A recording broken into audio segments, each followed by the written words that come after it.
ليس لك من الأمر شيء أو يتوب عليهم أو يعذبهم فإنهم ظالمون. ولله ما في السماوات وما في الأرض، يغفر لمن يشاء ويعذب من يشاء، والله غفور رحيم. يا أيها الذين آمنوا لا تأكلوا الربا أضعافا مضاعفة، واتقوا الله لعلكم تفلحون. واتقوا النار التي أعدت للكافرين، وأطيعوا الله والرسول لعلكم ترحمون. وسارعوا إلى مغفرة من ربكم وجنة عرضها السماوات والأرض أعدت للمتقين، الذين ينفقون في السراء والضراء والكاظمين الغيظ والعافين عن الناس، والله يحب المحسنين. والذين إذا فعلوا فاحشة أو ظلموا أنفسهم ذكروا الله فاستغفروا لذنوبهم، ومن يغفر الذنوب إلا الله ولم يصروا على ما فعلوا وهم يعلمون، أولئك جزاؤهم مغفرة من ربهم وجنات تجري من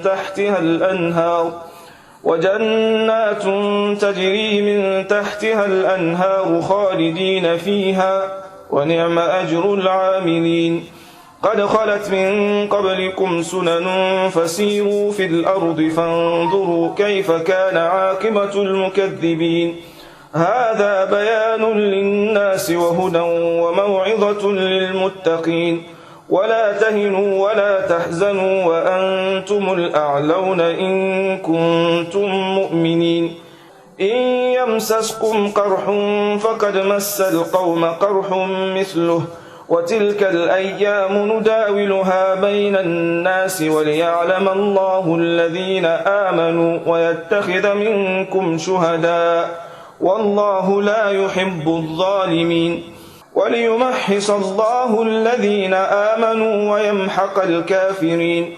أم حسبتم أن تدخلوا الجنة ولما يعلم الله الذين جاهدوا منكم ويعلم الصابرين؟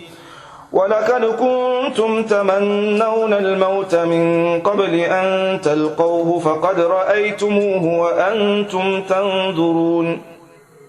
وما محمد إلا رسول قد خلت من قبله الرسل، أفإن مات أو قتل انقلبتم على أعقابكم، ومن ينقلب على عقبيه فلن يضر الله شيئا، وسيجزي الله الشاكرين.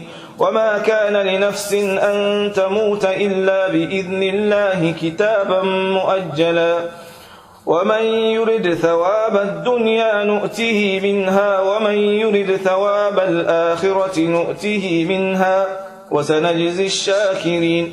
وكأي من نبي قاتل معه ربيون كثير فما وهنوا لما أصابهم في سبيل الله وما ضعفوا وما استكانوا، والله يحب الصابرين.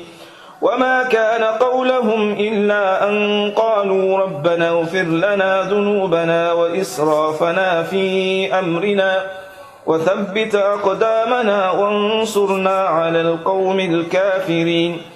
فآتاهم الله ثواب الدنيا وحسن ثواب الآخرة، والله يحب المحسنين.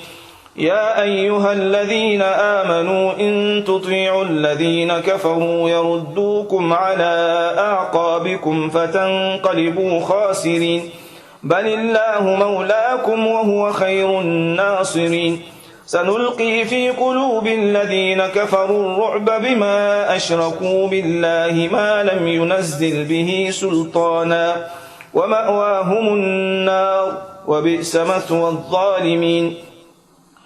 ولقد صدقكم الله وعده إذ تحسونهم بإذنه، حتى إذا فشلتم وتنازعتم في الأمر وعصيتم من بعد ما أراكم ما تحبون، منكم من يريد الدنيا ومنكم من يريد الآخرة، ثم صرفكم عنهم ليبتليكم، ولقد عفا عنكم والله ذو فضل على المؤمنين.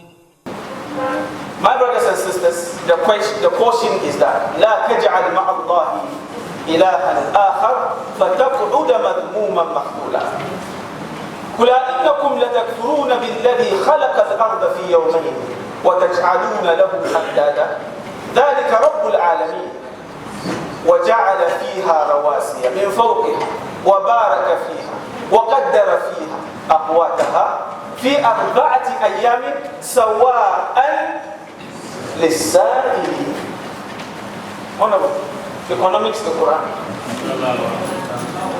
Almighty Allah establishes the fact that no community ever on earth is made to be poor except the way He determined their life. That when He portioned and stationed every genes on this earth, He provided what is more than sufficient to their need. When they close their mind and sit aloof, that's their problem. What did He say? Sawa'an lisa'il. Your levels, your standards, your development determines how you use your mind. And look at the typical example. Look at Africa. Look at the resources that we have. Look at the way of our thinking. My brothers and sisters, you can never behave over the years the same way and you want to achieve different results. Never. If you want a change in your progress, change your way of life. Because the same way will result into the same results. So Allah is saying that a community is loose, a community is vulnerable, a community is poor because they refuse to explore. Sawa'an, it is the same. What is meant for you is for you. Lisa'ili, how much did you ask? Do you know sometimes some beggars will come and just tell you they want 1 cedi? Please, can you give me 1 cedi? So he himself approached the suffering and he receives this miracle. The Almighty Allah bless us. I think this man is laughing. He knows what I'm talking about. So we understand that an Islamic version of economics, there is nothing like poverty alleviation. This is a very bad word. Every time I hear it, it annoys me. But how can you do that? And where did that start? You have to change mindsets of the people. That is how things can get better. Why? Riches. Who knows where riches is? Who? Inna Allah huwa ar-razzaqu dhul quwwati al-mateen. Allah subhanahu wa ta'ala is the only one who can provide you with riches if you take the way towards it. That's why when you go to Kotoka International Airport, you see Americans coming to Ghana, Indians coming to Ghana, Chinese coming to Ghana to look for what? Because of your beauty. To look for money. Now the same Ghanaians are going to China and America to also look for money. So where is money? Where can you find money? So Allah said, Inna Allah huwa ar-razzaqu dhul quwwati al-mateen. When you take right decisions, Allah provides you with abundant solutions. May Almighty Allah bless us. Then we come.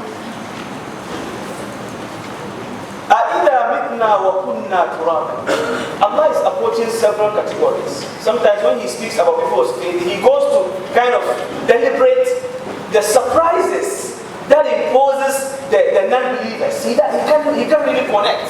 He said, أَإِذَا مِتْنَا وَكُنَّا تُرَابًا ذَلِكَ رَجْعٌ بَعِيدٌ. They don't foresee how. They are not surprised about the first creation. They are rather surprised of how Allah will recreate again. What kind of mind is it?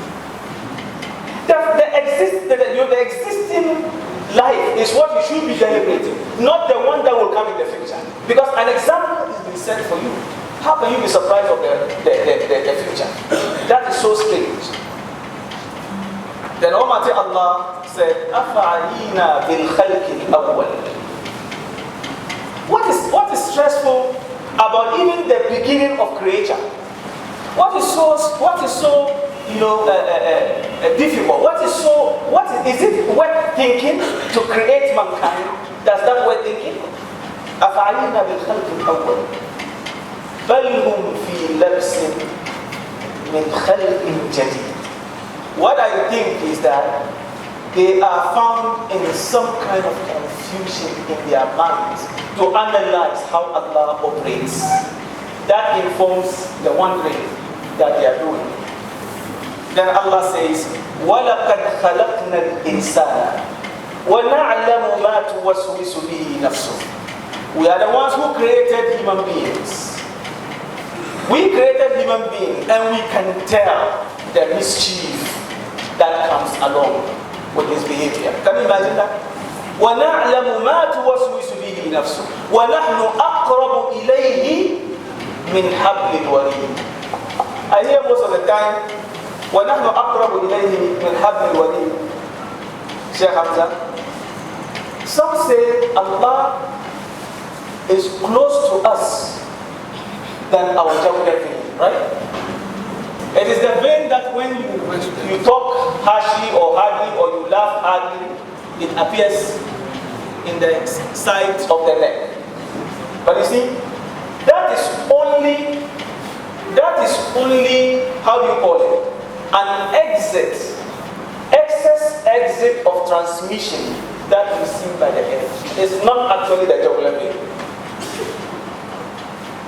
And now, if you consider Allah being close to us than the jugular vein, what it means is that He is close to the idol worshippers too than the jugular vein.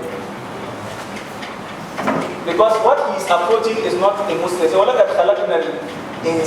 it's both the believers and non-believers, right? And Allah says that وَنَحْنُ أَقْرَبُ إِلَيْهِ مِنْ حَبْلِ الْوَرِيدِ. What Allah meant here is that the jugular vein of a human being is the spiritual transmission of human existence. Human beings were divided into two. We are physical and spiritual. Now we have the blood vein that is circulating the blood around our organs, right? The jugular vein is the one that is championing the body. That is what is providing life to the organs to function. That is the transmission source between Allah and mankind. That is the source Allah speaks to His servants. You see that? So the blood vein is only in charge of the physical body, and the jugular vein is in charge of the spiritual existence. So the jugular vein starts from the big toe, okay? Then goes up to the nipple, right? And then spread up to the shoulders. And then you see it stretch to make provisions. It doesn't make functions, physical functions. It makes spiritual functions by providing transmission to the physical functions to operate. That's why in your throat you have two sources of exit, right? You have the one that is containing food, and you have the one that you can't tell what is meant for. As a Muslim, how? يا أيتها النفس المطمئنة ارجعي إلى ربك راضية مرضية فادخلي في عبادي وادخلي جنتي. Where is life coming from? When your life is exiting, it begins from the big toe, stretch to your chest and all over to that particular angle. You know why? There are simple signs we can understand Allah is because we don't give Quran so much attention. Do you know why the Prophet Muhammad said, when you are eating, don't talk? When you are taking liquid, you should squat. When you are eating, don't interact. You know why? Because one is the source of physical life and one is the source of spiritual life. And the spiritual one does not entertain an alien object. So when you speak and eating, any sign, even saliva that drops into the jugular vein source, what happens? You choke them. Because it has to, the soldiers will come and pack it out. It will resist it because it does not belong there. Look at how Almighty Allah is functioning. Look at how Almighty Allah is operating. So, the blood vein is also divided between your legs and your top through the annulus. You see? That's why homosexuality is what? Is seriously prohibited. It is a matter of concern. You know why? Because the veins that are rooted there are very tiny. And they don't entertain struggle. They don't entertain, pressure. So when activity continuously happens there, it slacks it up. And then you have some kind of disability, dysfunctioning through your brain because some vein will be disrupted. Because the jugular vein cannot pass through the annulus because Allah communicates with you through that. So it has to be pure and clean. So if Allah says that, don't do what, and you are hungry. This is one of the issues, critical issues. I admire my MP very well. Sometimes when I come across his programs on TV, subhanAllah, I feel very excited. And I wish I can borrow him quarter of my knowledge. Wallah, you see the zeal to argue for Islam. You see the interest to establish some facts. You see him struggling, trying to make a case. Look, for Muslims, we don't do this because it's that. It is very beautiful for people to establish faith through what they believe. What you need to do is to have very good justification for some of the cases because it sounds very beautiful. You make people very stupid. So you see, the jugular vein's function is this, and the blood vein is also that. So, do you need any explanation?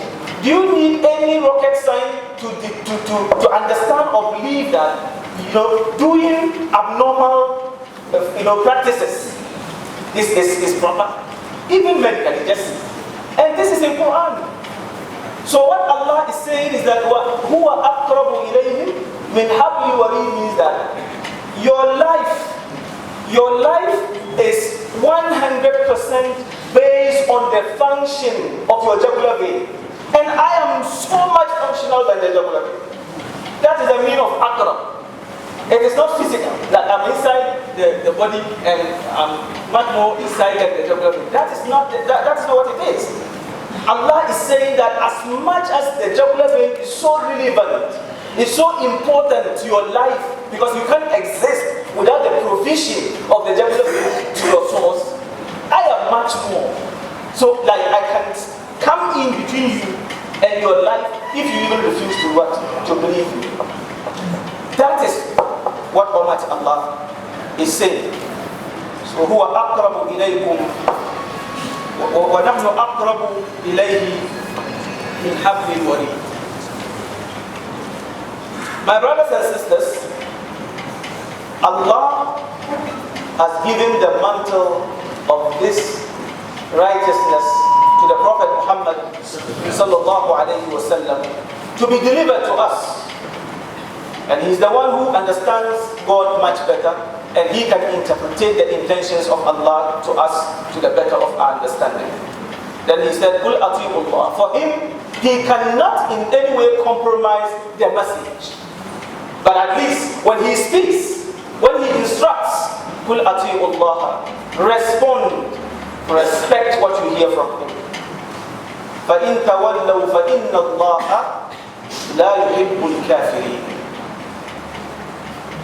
My brothers and sisters, you then come to ask yourself, if Almighty Allah make all these provisions that we provided for you to be able to identify Him and worship. And we are not responding. Then He asks us to come and take the message for the betterment of ourselves. And that is the only source we can be able to make a meaningful gains out of. What did He say next? Ya ayyuhal ladhina amanu in tattaqullaha yaj'al lakum furqanan wa yukaffir ankum sayyi'atikum wa yaghfir lakum wallahu dhul fadli azim. That if you hold on to faith, Allah subhanahu wa ta'ala will guide your decisions. Sometimes we go wrong because of decisions that we make, because of actions or moves that we take in our lives. So Allah is saying that the only thing you will do is to submit, and He, Allah, will guide your decision so that you will not go astray. Even in your personal life, you need Allah to determine, to guide, to kind of show you direction so that you can minimize your stress and minimize your journey. May Allah help us. My brothers and sisters, Allah subhanahu wa ta'ala is saying, I am promising you the goodness. I am promising you development. I am promising you to achieve that you will be achieving your dreams. Because I have done it before. واذكروا إذ أنتم قليل مستضعفون في الأرض تخافون أن يتخطفكم الناس فآواكم. Almighty Allah protected you when you have no day-out, when you are covered in disgrace and humiliation. So He has done it. Even before you provided anything, Allah has done it. وَأَيَّدَكُمْ and give you support. وَأَيَّدَكُمْ بِنَصْرِ. Just imagine the condition of the Prophet in Mach and the Sahabas. Look at how they were struggling. Look at how they were wandering. Look at how they were suffering. Look at what was happening to him. Almighty Allah is reminding him, أَوَاكُمْ وَأَيَّدَكُمْ بِنَصْرِ. Later in Medina, what happened? Look at the series of Nasr, the series of success, the series of blessings the Prophet and his companions were able to achieve. وَرَزَقَكُمْ مِنَ الطَّيِّبَاتِ. Look at what has become of Makkah today. If you go through history, you can tell. So Allah did not deny the foundation of Islam anything. If anything goes wrong with Muslims, we are the problem. And it is about the way we think and how we do things. May Allah give us wisdom. He said, for all that He has provided, are we mindful to even say thank you? We are just moving on as if it is, is what we deserve or it is our right. So Almighty Allah says, I know some of you will want to play smart. You want. Ya ayyuhal ladhina amanu la takunu Allah wa rasulah wa takunu amanatikum. When you establish a lifestyle, an attitude of smart, what we call smartness, to betray righteousness, say fine. When you do that, you have destroyed the foundation of your livelihood. Because whoever does not give Allah what he deserves cannot give his fellow human being his rights. If you don't know to respect Allah, how do you respect any other person? If you don't know to kind of observe your rituals, your obligations towards Allah, how will you hold on to amana between you and mankind? So we should be mindful. وَأَنْتُمْ تَعْلَمُونَ. Sometimes these things are not out of ignorance, it is deliberate. We know that it's not proper, but we are still doing it. Some will say that, you see, when you are sinning, the only thing is to understand that it's a sin. And when you are doing it, Allah, somehow, Allah will forgive you. What kind of logic is this? That confession is a business confession anyway. May Allah bless us. وَعَلَمُوا أَنَّ اللَّهَ يَعْلَمُ مَا فِي أَنفُسِكُمْ فَاحْذَرُوا. Everything, every step that you intend to take, the Jabal is there. The provision to even get to the decision is through the Jabal. And Allah is the one that is instructing the Jabal. So He's aware. So don't even try in the first place to achieve the anger of Allah. وَعَلَمُوا أَنَّ اللَّهَ غَفُورٌ حَلِيمٌ. Almighty Allah is always merciful. And He's a God who does not originally want to prevent trouble, want to put you through stress. He is a very soft Allah. He wants you to come along the righteousness and He wants you to be happy. Why will you deny yourself such an opportunity? May Almighty Allah